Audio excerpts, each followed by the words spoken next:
À bien des égards, nous le considérions tous comme le pêcheur intrépide qui avait conquis les eaux glacées de la mer de Bering et ses prises les plus mortelles.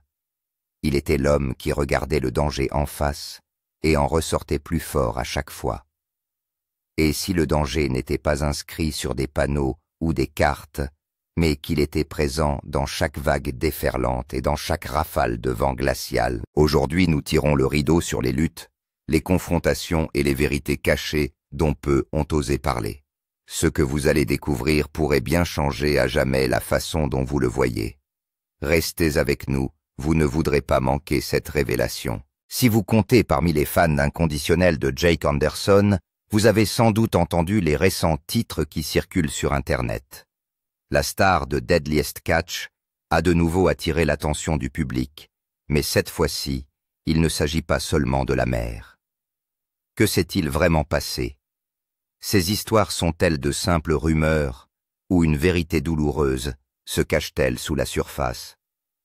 Pour comprendre, il faut commencer par le tout début. Né le 16 septembre 1980, dans la paisible ville côtière d'Anacourt, dans l'État de Washington, Jacob Van Martin Anderson, que le monde entier appelle simplement Jake, est entré dans la vie entouré d'amour et d'air salé.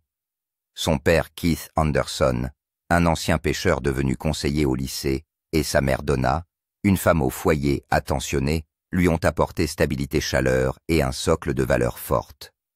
Ils n'avaient pas grand-chose, mais ce qu'ils ont donné à Jake comptait plus que l'argent, la responsabilité, la persévérance et un profond respect pour le travail. Dès que Jake a su marcher, la mère l'a appelé.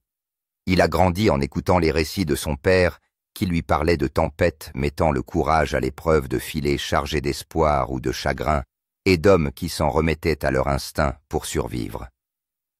Le pouls du port est devenu le rythme de son enfance. Le matin, il se promène souvent sur les quais fasciné par les bateaux qui glissent dans la brume et par les pêcheurs qui remontent des filets remplis de poissons, de crevettes, de homards et de la vie elle-même. Dès son plus jeune âge, Jake comprend la double nature de l'océan. Il peut bénir les courageux et punir les imprudents. Il imitait les mouvements des pêcheurs essayant de soulever des cordes et de stabiliser des filets, renversant souvent des seaux de poissons au passage. À force d'essais et d'erreurs, il a appris que la force seule ne signifiait rien sans l'équilibre et la conscience. Ses parents ont reconnu sa fascination grandissante.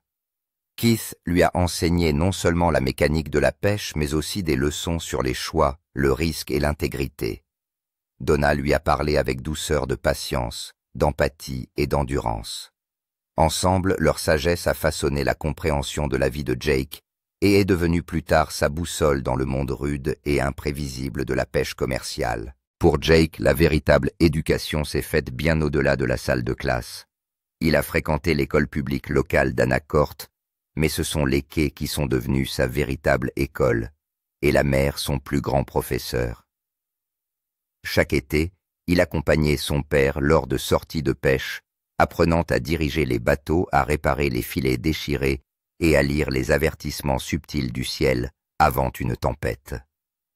C'est là qu'il a trouvé une compréhension tranquille de la mer, un respect mutuel entre l'homme et la nature. Alors que d'autres enfants passaient leur après-midi à regarder la télévision ou à jouer dans leur jardin, Jake apprenait le rythme de l'océan. Il y puise patience, force et humilité. Il a appris qu'un moment d'inattention pouvait réduire à néant le travail d'une journée et que le succès ne venait que lorsque le timing, la concentration et les efforts étaient harmonisés. Les liens familiaux ont joué un rôle crucial dans la construction de son avenir. Son oncle Nick Mover était un matelot expérimenté sur le FV Northwestern, un nom qui allait bientôt devenir légendaire grâce à l'émission Deadliest Catch. Ce lien a fait germer dans l'imagination de Jake une graine qui s'est transformée en vocation pour la vie. L'adolescence de Jake est un équilibre entre l'ordinaire et l'extraordinaire. Il allait à l'école, faisait du sport et passait du temps avec ses amis. Pourtant, derrière cette normalité, se cachait un poids de responsabilité. Il travaillait aux côtés d'adultes, contribuait à la vie de sa famille, et absorbait toutes les leçons que lui offraient les pêcheurs plus âgés. Au début de la vingtaine, Jake en était certain, la pêche n'était pas seulement un travail, c'était son destin. Le rythme du pont du Northwestern, la tension des cordages, la puissance brute des vagues, tout cela lui parlait. Il souhaitait ardemment faire partie de ce monde, se mesurer aux éléments les plus féroces de la nature. Ses matinées commençaient avant l'aube aidant aux opérations, sur les petits bateaux qui mettaient à rude épreuve son corps et sa patience. Ses après-midi étaient consacrés aux travaux scolaires et aux corvées, et ses soirées étaient remplies d'histoires racontées par des pêcheurs chevronnés, chaque récit gravant la sagesse dans son jeune esprit. Ces routines ont forgé sa discipline et sa résistance. Elles lui ont appris à résoudre rapidement les problèmes, à rester calme sous la pression et à s'adapter lorsque tout va mal. Au fil du temps, il a commencé à percevoir des schémas dans la mer, changement de vent, variation de lumière, mouvement des vagues. C'était comme si l'océan parlait un langage secret qu'il apprenait lentement à comprendre. Chaque expérience, qu'il s'agisse de longues journées sur les quais ou de discussions tranquilles avec ses parents, l'a aidé à se forger un état d'esprit équilibré, respect de la nature, dévouement à son métier et loyauté à l'égard des personnes qui se trouvaient à ses côtés. Il portait ses leçons comme des outils, prêts à relever les défis qui définiraient son avenir. Lorsque Jake est monté sur le pont du FV Northwestern, il était plus que préparé. Son éducation modeste façonnée par la famille et la foi, et une détermination farouche, a fait de lui l'un des rares intrépides prêts à affronter la colère de la mer de Bering. Il avait appris à allier compétence et instinct, patience et courage, et humilité et détermination. C'est ainsi qu'a commencé l'ascension de Jake Anderson, d'un garçon observant les vagues à Anacortes, à un homme les affrontant dans Deadliest Catch. D'après l'histoire, Deadliest Catch est une série télévisée de télé-réalité créée par Original Productions pour Discovery Channel. Le titre de l'émission reflète la vérité brutale de la profession, le risque élevé de blessures et de décès qui accompagne le travail. Diffusée pour la première fois le 12 avril 2005, la série est devenue un phénomène mondial immortalisant ceux qui osent gagner leur vie là où la plupart d'entre eux ne survivraient jamais. La première saison comportait 10 épisodes, dont le final a été diffusé le 14 juin 2005. Les saisons suivantes ont été diffusées chaque année d'avril à juin ou juillet depuis la première saison en 2005. L'émission met l'accent sur les dangers que courent les pêcheurs et les équipes de tournage sur le pont lorsqu'ils esquivent les lourds casiers à crabes qui se balancent, manœuvrent des centaines de kilos de crabes sur un pont parsemé de dangers et se penchent par-dessus les rails pour positionner les casiers en vue de leur mise à l'eau ou de leur récupération. En même temps, des coups de vent et des vagues déferlantes s'abattent constamment sur le pont. Chaque épisode se concentre sur une histoire, une situation ou un thème sur un ou plusieurs bateaux. L'une des principales caractéristiques de la série est la représentation de la dure vie en mer, y compris le comportement et les manières des pêcheurs qui vivent dans un environnement dangereux avec peu de tolérance pour les mauvaises performances ou l'incompétence. En revanche, les récits secondaires s'intéressent aux antécédents et aux activités d'un ou deux membres d'équipage, en particulier les Greenhorns, qui sont les nouveaux membres d'équipage de plusieurs bateaux. Les capitaines de la flotte occupent une place importante, mettant en lumière leur camaraderie avec les autres capitaines, leurs relations avec leurs équipages et la concurrence avec les autres bateaux dans la chasse aux crabes. Les thèmes communs comprennent les rivalités amicales entre les capitaines, en particulier entre Sig Hansen du Northwestern Fishing Vessel et Jonathan et Andy Hillstrand du Bandit Fishing Vessel. Les liens familiaux au sein de la flotte, le stress de la vie sur la mer de Bering et le taux élevé d'épuisement professionnel chez les Greenhorns sont également mis en évidence. Plusieurs émissions de la série ont mis en scène des pêcheurs Greenhorn, qui font généralement l'objet de critiques acerbes et parfois de brimades de la part des matelots chevronnés. Dans un cas, un nouveau pêcheur est entré sur la passerelle d'un navire pour réprimander son capitaine pour ce qu'il considérait comme des commentaires injustes. Le pêcheur a été licencié dès que le bateau est rentré au port. La pêche commerciale est depuis longtemps considérée comme l'un des emplois les plus dangereux aux États-Unis.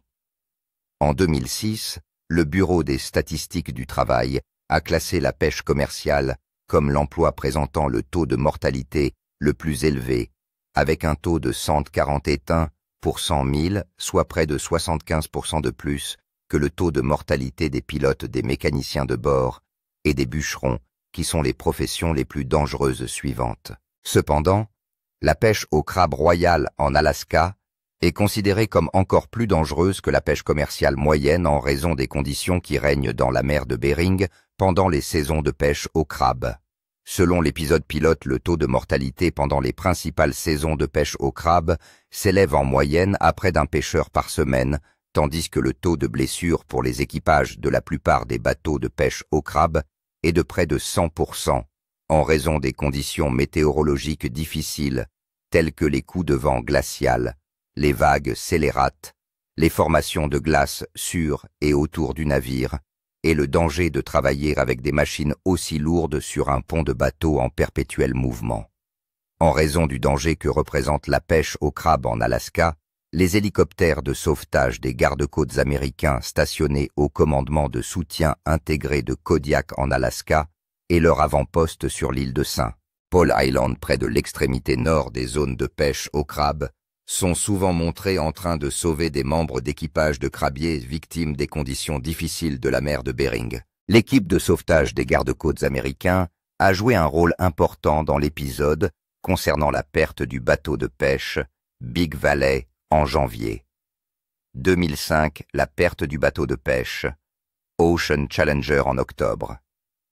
2006, et la perte du bateau de pêche Katmai en octobre. 2008.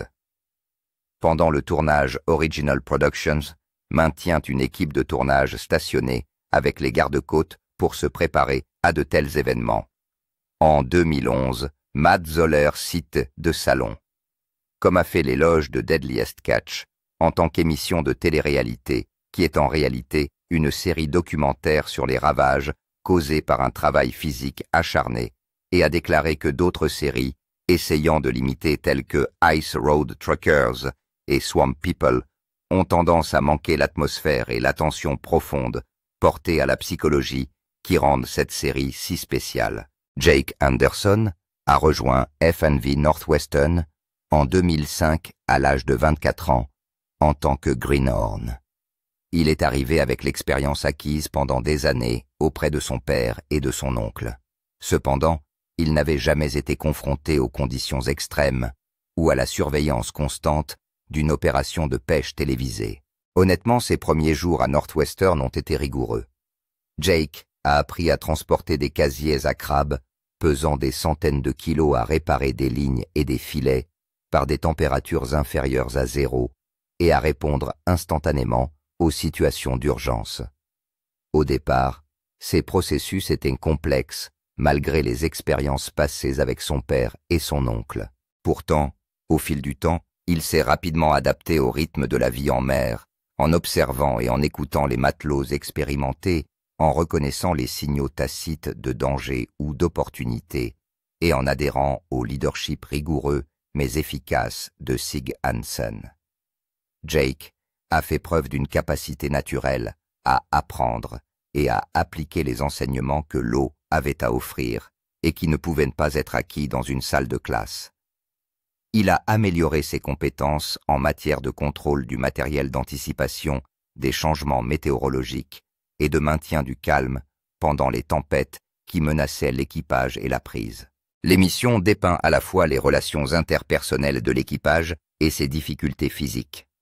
Jake a appris à gérer les interactions avec les autres matelots en établissant un équilibre entre l'agressivité et la déférence. Il a appris des techniques pour faire respecter la discipline tout en préservant le moral, en observant comment des membres d'équipage chevronnés comme Phil Harris et Mike Hillstrand interagissaient avec leurs collègues. Les premières saisons de Jake sur Deadliest Catch ont été remplies de moments qui allaient définir le début de sa carrière.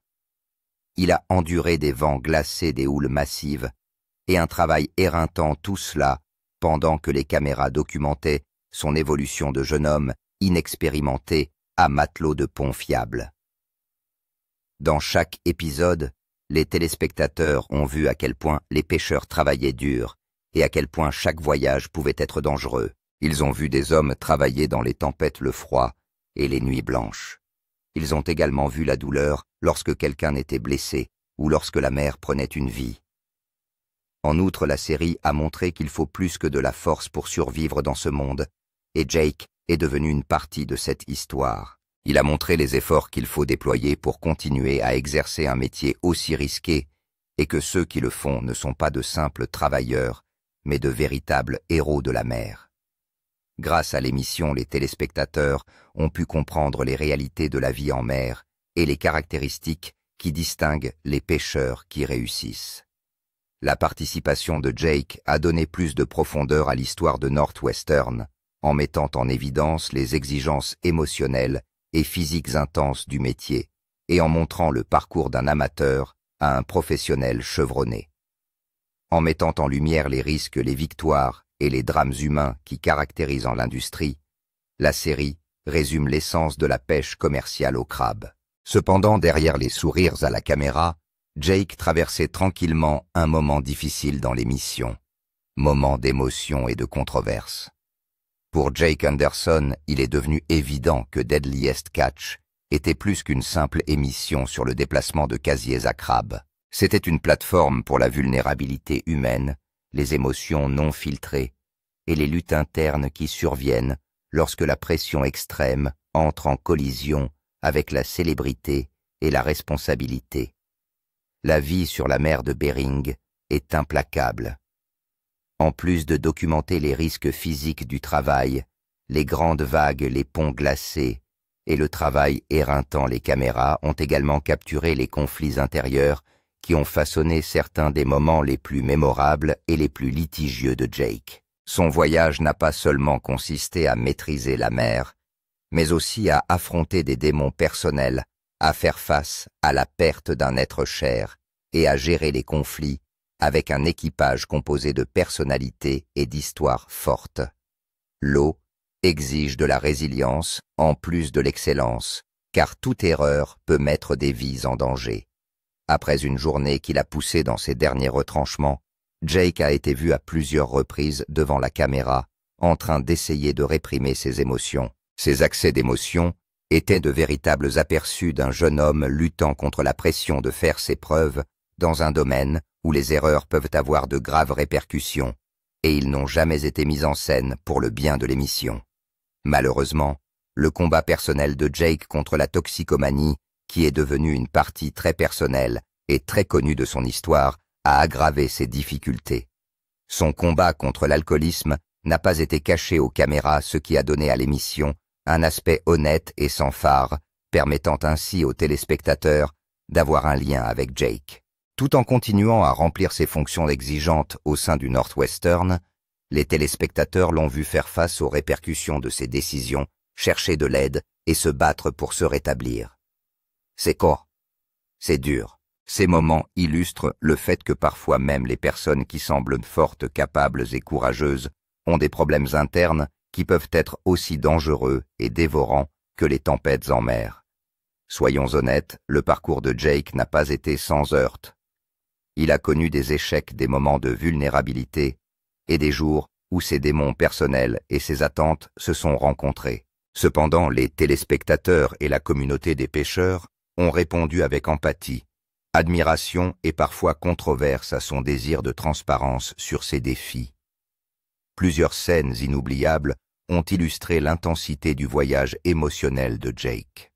Une tempête particulièrement violente qui a frappé le nord-ouest avec des mers énormes et des vents glacés a été l'un des premiers moments. Alors que l'équipe travaillait sans relâche pour sécuriser les casiers à crabes, Jake a été observé en train de diriger un mouvement difficile.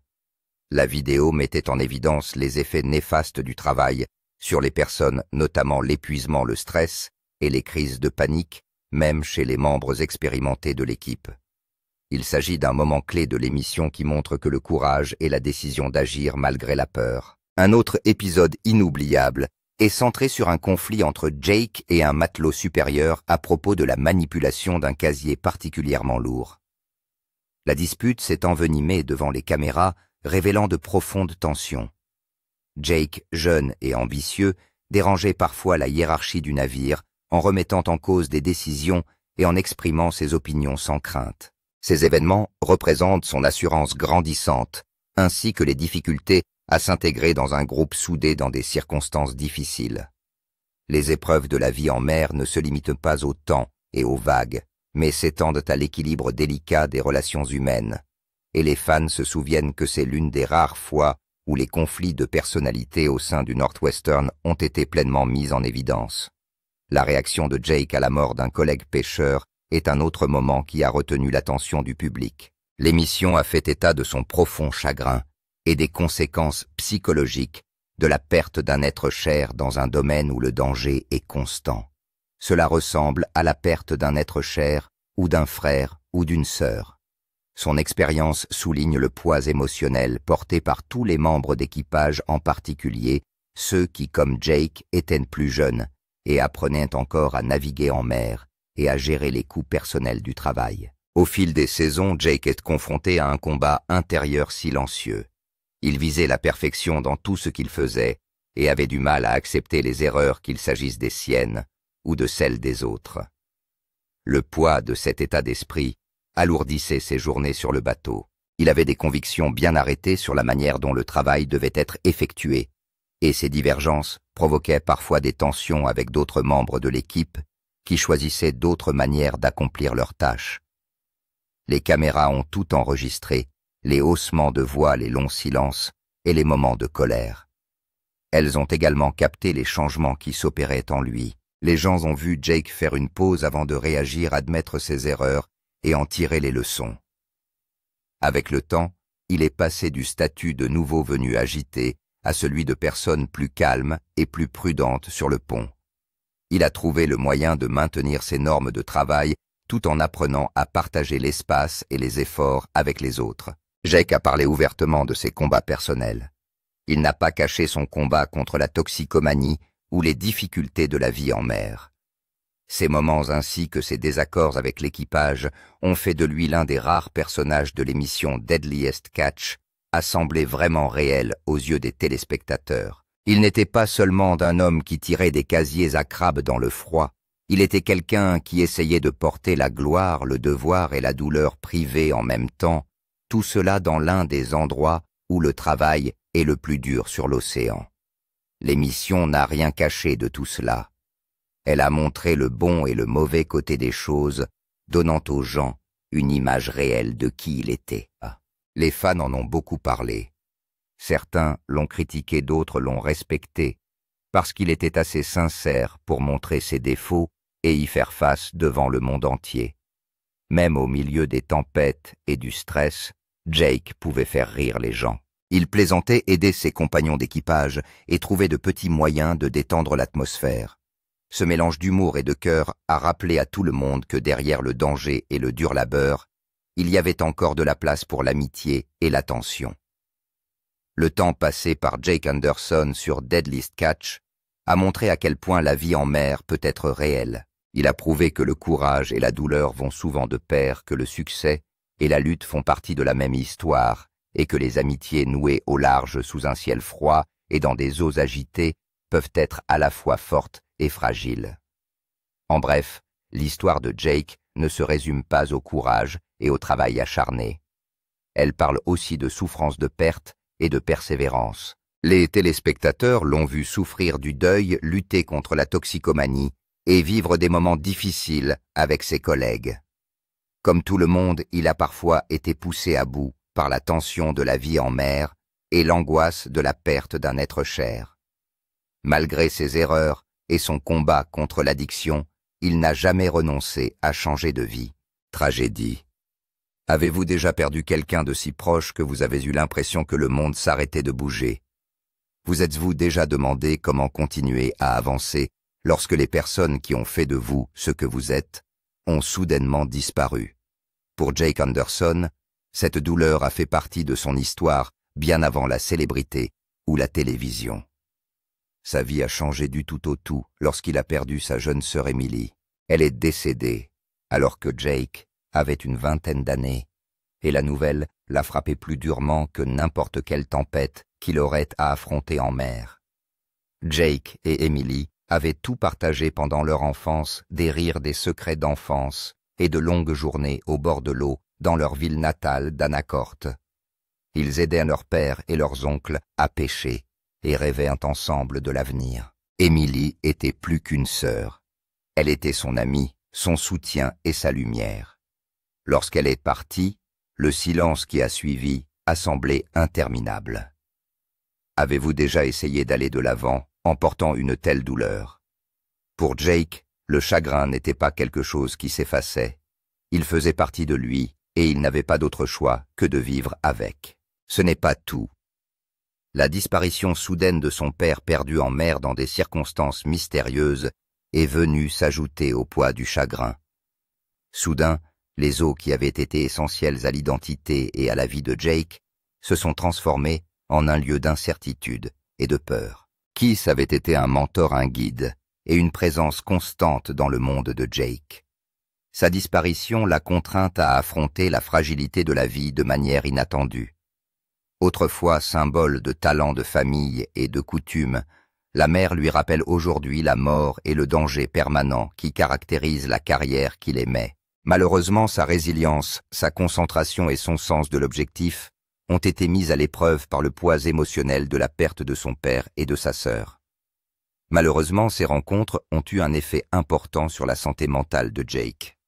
Il a lutté contre la dépression et l'anxiété, ce qui a rendu chaque jour à Northwestern émotionnellement et physiquement éprouvant. Alors que les vagues sans fin font écho à son combat intérieur, les moments qui semblaient ordinaires sont désormais teintés de tristesse. Selon Jake Anderson, pour être capitaine, il ne suffit pas de connaître ses lignes et ses pièges. Il faut aussi se concentrer sur l'intelligence émotionnelle, la discipline et l'équilibre. Les obligations supplémentaires liées à son rôle d'époux et de père l'ont mis à l'épreuve comme aucune tempête ne l'aurait fait. Jake avait vu ses collègues et mentors du Northwestern naviguer en mer au début de sa carrière, mais il n'avait pas encore été confronté au défi de diriger un équipage tout en s'occupant des membres de sa famille à la maison.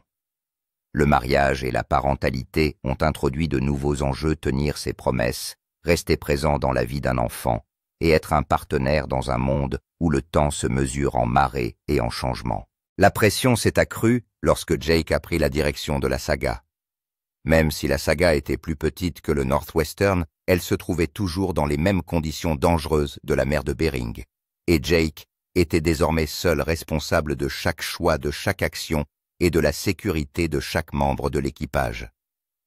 Il ne s'agissait plus d'apprendre de Sig Hansen ou d'observer des matelots expérimentés. Il s'agissait d'être la personne sur laquelle tout le monde comptait lorsque le vent hurlait et que les vagues atteignaient des hauteurs terrifiantes.